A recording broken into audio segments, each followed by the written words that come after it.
our earlier report on the Ethics and Anti-Corruption Commission pushing for the repossession of Woodley Estate by the government. Let's listen in.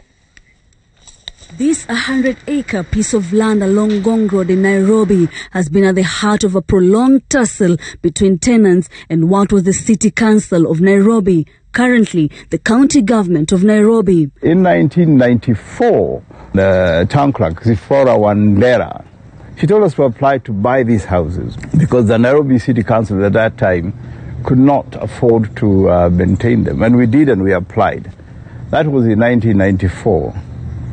We later came to learn that our houses had been given to other individuals. So they basically substituted our names with other individuals. And that's when trouble started. Gashago says that this house was built in 1914. His parents lived and raised him up here for the better part of 55 years. This has been home, but for the last 13 years, his family has had no peace. A lot of us were being threatened by these new owners. So we had to fight them, through the courts and even physically. And in the process, we even lost one of our members. And he was gunned down some time ago, in 2001. The house is one among 48 other units that sit on a half-acre piece of land and that have been at the heart of contents since 2007. This 100-acre piece of land has 102 bungalows, 86 flats and open spaces that were managed by the Nairobi City Council. Most of the houses are actually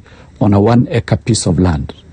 And if you look at 1 acre of piece of land in that particular area, you can give it a conservative figure of, say, even if you give it a conservative figure of 20 million, then you would be talking of over 2 billion.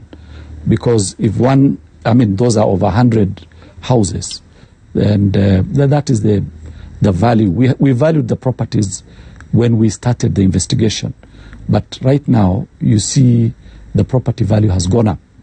But we are just giving it a conservative figure. But the good thing about it is, actually, we have orders to progress the recovery process. Justice Samson Okongo of the Environment and Land Courts ruled that the process of selling the property was invalid, null and void. He ordered the Registrar of Lands to cancel the original lease instrument and certificate of lease. We are not saying we will evict people, or rather the Commission has powers to evict people. What it means is that we have orders from the court which says the leases were illegally issued or the people were illegally allocated those properties. This Woodley Estate victory was a long time coming for the Commission, but Eacc officials say they are keen on recovering properties worth billions of shillings that were fraudulently acquired. Now, the residents of Woodley Estate are planning to have meetings that will pave way for their future stay in this property now that it has been declared a public property.